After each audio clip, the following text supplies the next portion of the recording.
a good internal communications program is like an insurance policy. Welcome to the Smart Talk series, the show for professionals who want strategies, tips, and real talk about all things PR, marketing, and social media. Your host is Melissa Vella Williamson, an award-winning, accredited, and nationally recognized PR pro and communication thought leader. And now your host, Melissa Vella Williamson. Hello, and welcome to episode 5 of the Smart Talk series. I'm Melissa Vella Williamson. Today, I'm joined by Amanda Todd. Amanda is an executive communications officer to Liz Centoni, Cisco's chief strategy officer and general manager of applications at Cisco. Prior to joining Liz's executive communications team, Amanda built and led internal communications program at Duo Security, now part of Cisco, and at Car2Go North America. She is a firm believer that the best communications understand people, products, and culture, and has a special passion for employee well-being, corporate social responsibility, and creating programs that foster a strong sense of purpose and belonging. Welcome, Amanda. Thank you so much, Melissa. I'm so happy to be on with you today. Well, I'm thrilled you can make it, and congratulations on your new role at Cisco. That's exciting. Thank you. Thank you very much. Well, a little bit has changed for you, so tell us more about your background and then what you're doing today. Yeah, a little bit has changed. My name is Amanda Todd. I am a native Texan. I've been living in Austin proper for about 5 years, but I'm looking soon to relocate to San Francisco, which is quite a change for me. So as you said, I just took a new role as the executive communications manager for Liz Centoni, who's the chief strategy officer and GM of applications at Cisco. She is amazing in every way, and I'm just deeply honored to be a part of her communications team. I was also really lucky to work for the past year during the height of the pandemic at Duo Security, which is an acquired arm of Cisco. They specialize in cybersecurity MFA solutions that secure access for the workforce. It's an amazing company with an amazing set of leaders, and I was responsible for running the internal communications program for Duo Security for the past year or so. So it's been a pretty interesting ride. It's when I've been reflecting on it in the past couple of weeks, it's pretty intense to say that I started not just one job in a pandemic, which I started at Duo in March of 2020. So right at the top of lockdown. Wow. When our life was grinding to a halt. Yeah, but I am crazy enough to start 2 jobs in the pandemic. So ambitious enough. Very ambitious, yes. So Amanda, internal communications isn't really understood like it should be. You and I had talked about that before our interview today. How would you describe what internal communications is? Yeah, you are 100% right that internal communications is not well understood. It's so incredibly broad, and a lot of times it's not something that anyone builds in a core function. Usually it's built somewhere in the marketing team or an HR team, or sometimes in a core comms team. But internal comms operates in a field where it's wrought with confusion because the subject matter is so broad. In my mind, internal comms was always first and foremost about the people, and that's why I ended up in that field. I started in an external communications team, but I was realizing that our teams around us were not very connected to a core mission. And this was at Car2Go, when I was at Car2Go North America. We were a global company, but we had no overlap or interconnect with each other from North America to Germany. And that was fully because of the absence of an internal communications program. So for me, internal comms is the medium that you share information with your employees. It's about building understanding. It's about creating excitement and commitment. And ultimately, if you're doing it really well, you're driving your group towards achieving your top leaders' desired results, right? If you're marching towards those targets, if everyone's on the same page and super committed, then the likelihood of you getting to where you want to go is a lot more likely. Absolutely. And you're right on. It does definitely seem to be more reaction by a lot of organizations, particularly the smaller ones, small businesses, nonprofits, or those of that nature and structure where they're not thinking about their employee communications.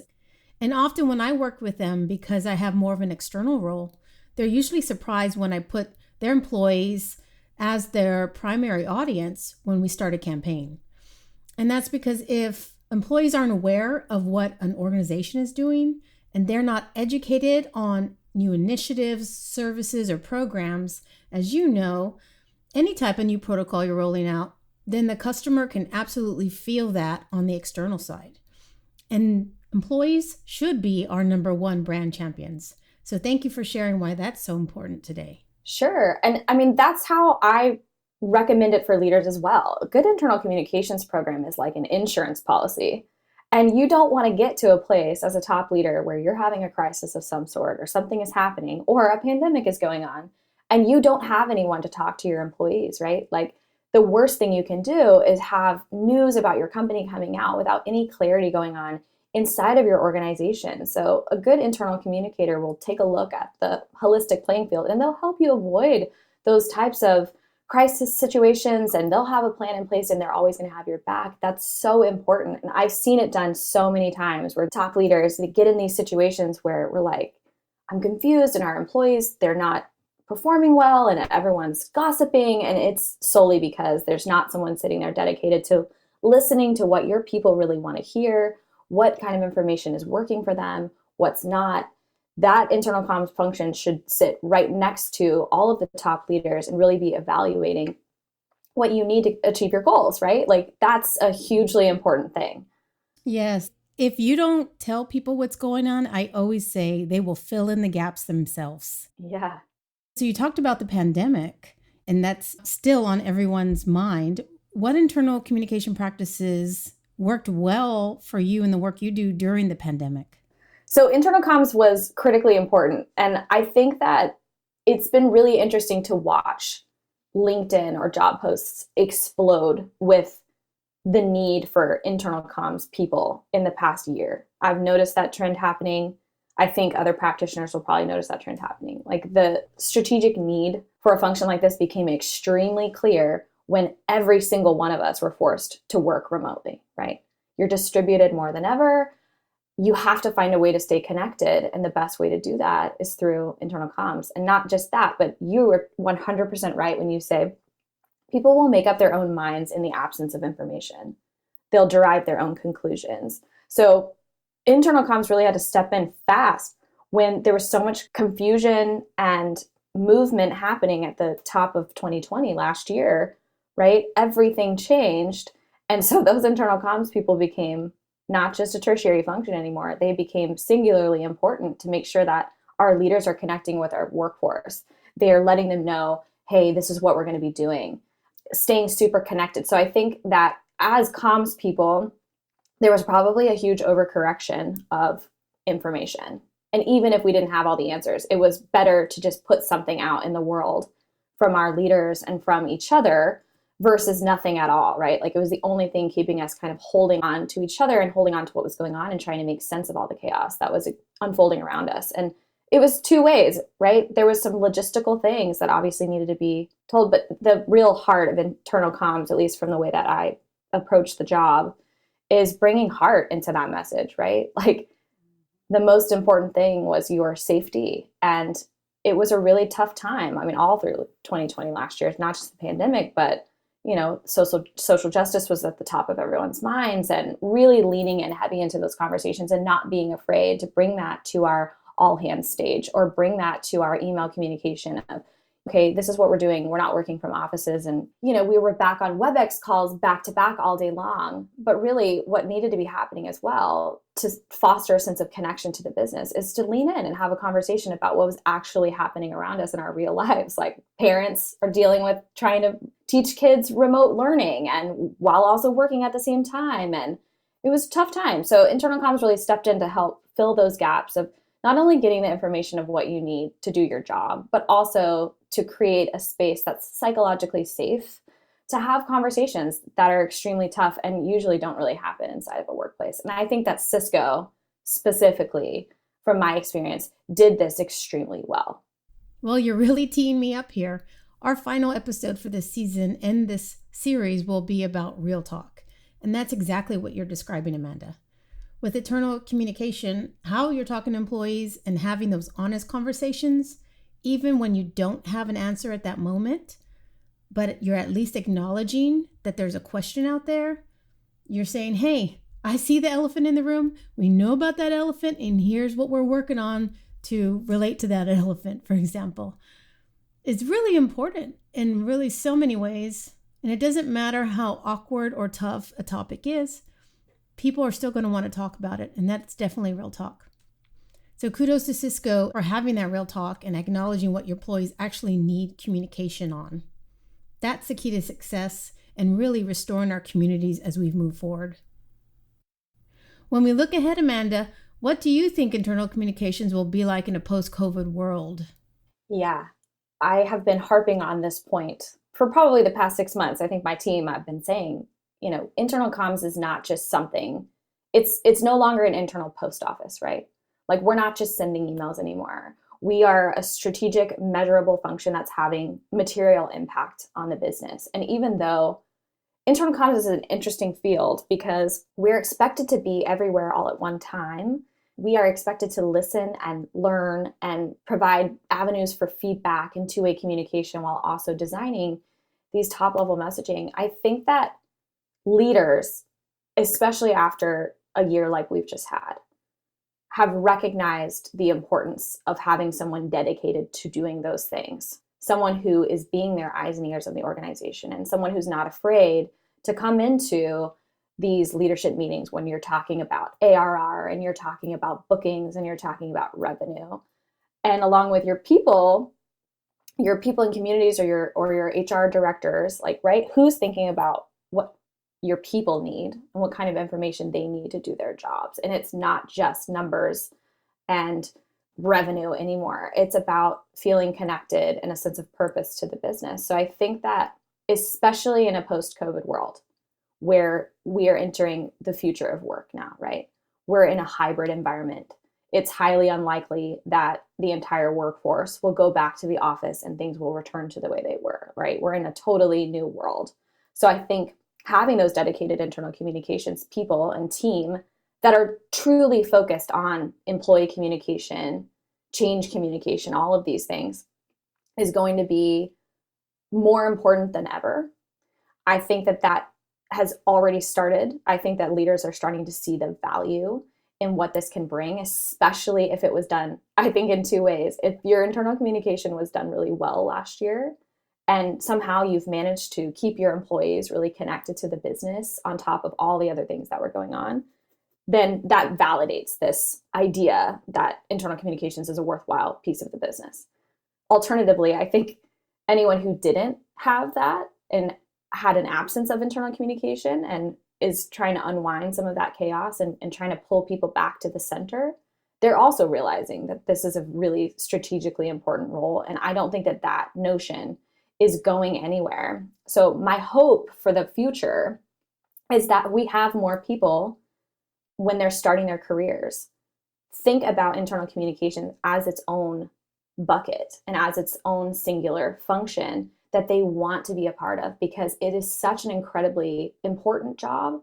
It's such an incredibly fulfilling job that you get to really put your nose in places maybe where it doesn't always belong. Your job is to listen to the organization, to take those insights and report back to your leadership team so they have deeper audience insights of what their team needs, right? You have to be willing to say, this is what's working and this is what's not working. And I think that there's a lot of new tools coming into the function as well now. Like, there's a lot of sophistication going on in development inside of the internal communications world. So I think that what you're going to see in the post-COVID world is a real modernization and sophistication of what this job is, and also build programs that make people want to be a part of it, as opposed to falling into it like a lot of internal comms practitioners have formerly done. That's very well said, Amanda. And I think you're right, because I worked in internal communications for a few years. And what I loved about that work was I had all these channels where we could control and ensure that the messages that we crafted and spent so much time and thought on actually got to the employees. And that's very different for those who are in external communications, who have a challenging time with the turbulence of what's happening in our news cycles. And we cannot guarantee that the messages we work so hard on, even the stories that we tell with journalists, will actually make it out into the world. But if you work in internal communications, you do have more of an insurance that that part of the communication process will happen. And you also mentioned change. And I love this idea of change communication. In corporations, you hear change management, and there's those who work to figure out the systems and strategy around navigating an organization through change. But truly, the internal communicators, those who are getting the information to employees, are a big part of that change process. So change communication, we can make that a thing. Amanda. Let's do that. Let's make that a thing. Yeah. And I think the other important piece of this is in this new world of work, the future of work, this hybrid environment that we're in, we have to really think about how you're building culture when you don't have in-person interaction all the time with everyone at your workforce, right? And some companies were already doing this pre-pandemic. Some companies were forced to do it. So I think that there's proof and evidence that you can build very strong company culture without having in-person events or without having water cooler talk. The question that we as practitioners should ask ourselves is how we're replicating that in a new and modern way, and what tools do we need to facilitate that type of connection building without having high fives or happy hours or whatever, however people, conduct those things. How can you build that culture without that? And some of the things that I'm thinking about now is what's missing in the employee workday. And as comms people, these are little gaps that we should be thinking about building into our strategy. So the feedback that I've gotten from multiple people just in asking around is people miss office desk drive-bys. It's like you're working on something, you have your headphones in, but your office friend comes over to your desk just to say hello. How are you doing? What'd you do last night? Having these like little miniature conversations throughout the day. So how do you replicate that in a distributed environment? The other further point when thinking about that is what's missing, I think, in our work days now and why we're all feeling so burnt to a crisp, is there's an absence of laughter in our days now. So if you think about times when you were going into the office, there's a high likelihood at some point in your day that you were having some conversation with someone. And even if it was for 5 minutes at the coffee bar, you're exchanging some type of conversation and there's some laughter in your day. There's some levity. There's some brightness to your day. And then those things make you go back to your desk and sit down and put your headphones in and focus again. So as communications practitioners and people who are building internal comms messaging that helps your employees feel connected to your workplace, building in opportunities for laughter, for levity, for brief conversations, those things are going to be extremely important to help alleviate some of this pain and pressure and seriousness and heaviness and severity that we all kind of experienced, I think, especially in the later stages of working from home. I agree with you there. Employees really seem burnt out lately. Have we as practitioners contributed to the burnout? Yeah, I think, one of the earlier questions is how did internal comms people step in to help? And I think that, we started to communicate so much, right? We were over communicating all the time. And what resulted from that was this overcorrection happened and people were seeing this. We were seeing this email fatigue. We were sending out pertinent information, but then in our feedback channels, we were getting questions about that very subject, right? So we were confused because we were questioning ourselves saying, okay, well, we've been emailing this out and we've been talking about this and putting it in flooding our channels essentially with this message. So why aren't people receiving that message? We're still getting the same questions back in return about this very thing that we've communicated about.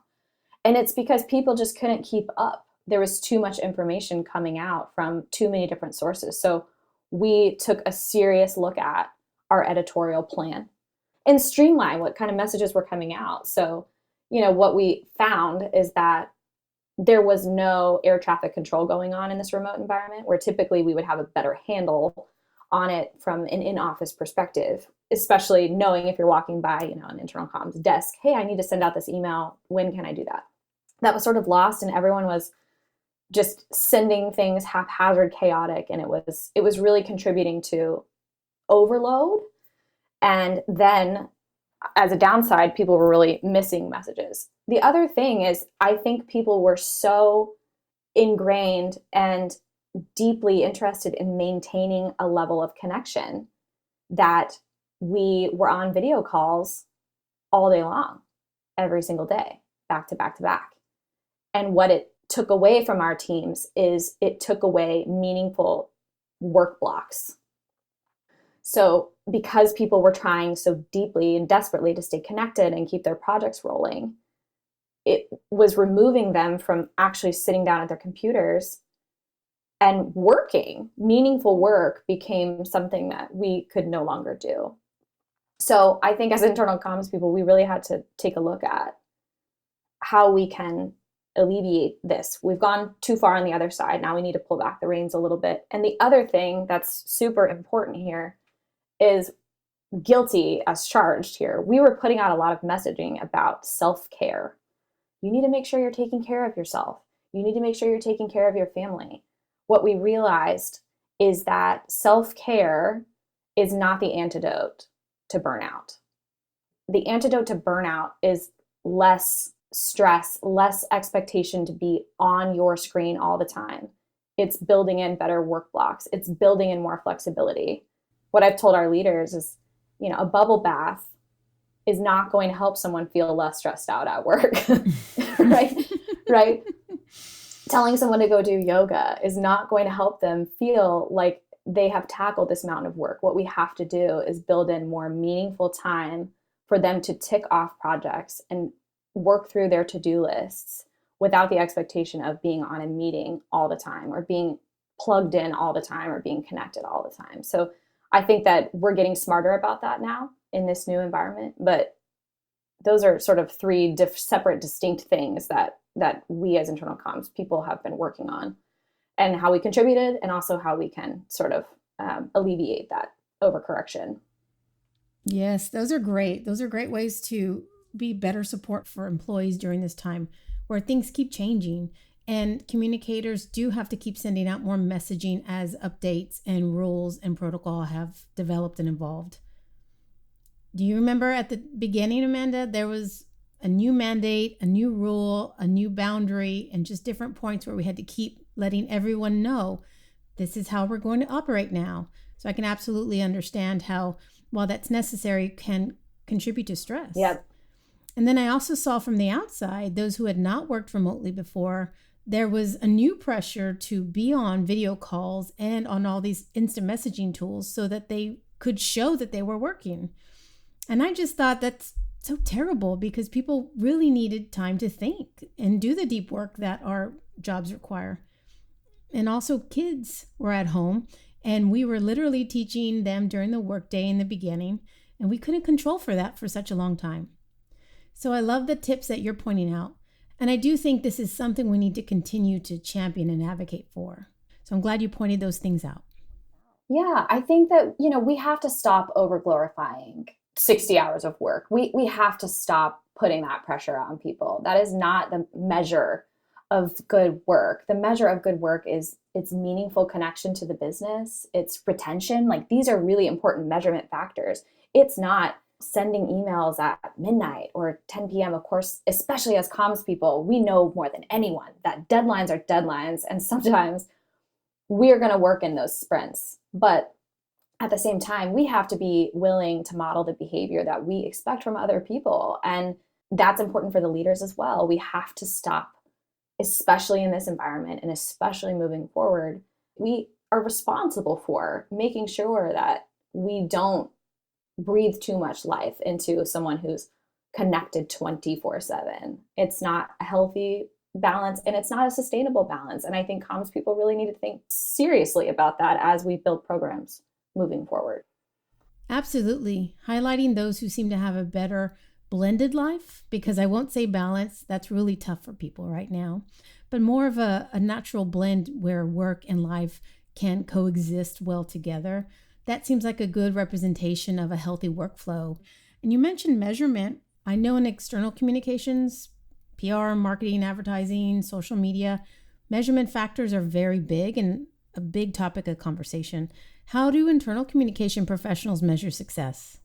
This is a great question, Melissa. And there is no silver bullet, I don't think, for right now, especially for internal communications people. This is the biggest conundrum of our field is how do we measure success? And there's a variety of different spectrums in which comms, especially internal communications people, can measure. And there are a lot more sophisticated tools now that are providing such value and insight, particularly Duo. And Cisco works with Banana Tag, which is an email tool. They just recently merged with Staffbase, which Staffbase is a social employee intranet that is an amazing, incredible tool. And they are providing such sophisticated measurement that I think that is wholly the future. But the other half of it is, as much as numbers and sentiment and survey results matter, and your employee NPS score, your eNPS score, matters and correlates with your customer facing NPS score, I think that those two things are inextricably linked. For me, what I tell my leaders and in my teams usually is I think qualitative feedback is equally as important as quantitative feedback in internal communications. So this can be done in a variety of ways. One of my favorite things and one of the most necessary things I think for internal communication is the audit, the power of the audit. So you have to spend on an annual basis. And if you are building an annual plan, which all internal communications should be doing their best to build a strategy in an internal communications annual plan, that plan must be informed by your people and what they need in that moment. And it's exhausting. That is a very manual effort, but it really, really matters because it gives you an opportunity to meet people from across your business in different functions and different teams in different regions. And especially for Duo back when I was there, they're a growing global workforce. And most of that audience is centered in the United States and has been for several years. Now that workforce is growing globally. So there's so many people in the Asia Pac region. There's a lot of people in London. There's people in Australia. And they don't feel as connected to the business as the people in our Americas field, right? So what's missing in your internal communication strategy? Well, it's the absence of global messaging. We're not always thinking about if this message will land or resonate. We're also not thinking about targeting communications or programs for those people. And it's so important as your business scales to listen to everyone. And that audit becomes a primary way to do that. So that's setting up little functionary meetings with people all across your business and really driving those insights. That qualitative feedback is everything, in my opinion. And I think that it's a best practice that should be adopted. So I think for your top leaders, you have to have a mixture of both. But I think in internal communications people, you would be doing yourself a disservice if you're only looking at email open rates, which is the easiest low-hanging fruit for us. The harder part is actually sitting and listening and garnering the insights from your organization to inform your strategy. I think that's really intelligent for you to bring up. And your process is very smart as well. I definitely do communication audits before I start a plan as part of my planning process. And listening, like you said, that is so key. It keeps coming up time and time again. People don't feel heard, and they're definitely not feeling, for in some instances, listened to. And that's a big part of building that culture that you want at an organization. And then, of course, what they tell you and share with you, and the more they trust you, the deeper you can go with that, can inform and bring to light these ideas that become wonderful engagement programs for your employees, that become fantastic campaigns and communication tools, and even terms that you use that better help you connect. And like you said, Amanda, if you're listening to those outside of the Americas and you're feeling or hearing about that disconnection, then working with them and building that almost target buyer persona like we would do in marketing to say, okay, how would I best reach Kate from Australia and what are her needs given her background and the tools she used? So very intelligent, very smart way to approach that. Well, I do like to ask everyone, because I'm just enthralled with this idea of smart talk. What does smart talk mean to you, Amanda? I did a great deal of thinking about this when we talked first originally about this podcast. And first, I should say that this is an incredible thing that you're doing. I think that this is a subject that people aren't talking about so much. And especially, I thank you so much for the opportunity to come in and talk about my passion and internal communications. Hopefully, other practitioners find this inspiring and want to also dedicate themselves to a field like this. I think it's so important. So for me, Smart Talk is exactly what you just said. It's also about listening. So if you're talking about Smart Talk, have the humility to say, I don't know what I don't know. I just read this great book from my hero in life, Adam Grant. He's an organizational psychologist at Wharton. He's a thought leader. He's incredible. And this question reminded me of a quote that he recently put up on his Twitter page. It says, intelligence isn't a substitute for knowledge. Being smart doesn't mean you've taken the time to be informed. Knowledge isn't a substitute for wisdom. Being informed doesn't mean you've developed good judgment. Good judgment requires the humility to know what you don't know. So when I think about this in terms of Smart Talk, I think about it in a confident humility type of way. I love internal communications. I'm so passionate about it, but I don't think I know everything about it. And I think as communicators, we are always looking to hone our craft. There's always opportunities for us to improve our writing, our listening, our talking, our consultation for our leaders, our consultation for business. I think there's always areas of opportunity for improvement. And I think it starts with questioning yourself in a way and your work and having the humility to say, I don't know everything. I'm going to look for the answers. This is my hypothesis about something. And based on new information and what I'm taking in, then I will build on that and I will change my beliefs based on new information. And I think that's, to me, what Smart Talk is. It's listening and learning so you can update your beliefs and your hypotheses and you can get smarter and better at your job. And that's happening on a continuous basis. I love that. Let's continue to update our beliefs and upload new information that helps us make better decisions and have better conversations tomorrow. So perfectly said. Well, Amanda, you've really inspired me today and reminded me how much I enjoy internal communication. For others who are listening who want to connect with you, what's the best way for us to learn more about you or your work? Sure. I stay really active on LinkedIn and I'm always open for conversations or coffee. You can find me on LinkedIn. My profile name is Amanda-Todd-Austin. That's really generous of you to share that. Thanks, Amanda. Thank you so much for having me, Melissa. Thanks to our listeners for joining me for today's episode. If you haven't yet, be sure to check out our new PR Pro Gear Shop at prgearshop.com. For years, we couldn't find any cool communicator swag online or even at conferences. So we made some of our own. Check out prgearshop.com for promo gear designed by industry pros for industry pros. And as always, think smart and communicate smart. And I'll see you next time. Thank you for joining us for another episode of the Smart Talk series. If you learned something or enjoyed our conversation, share it on social media or send to a friend.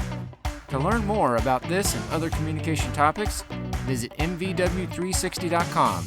That's mvw360.com.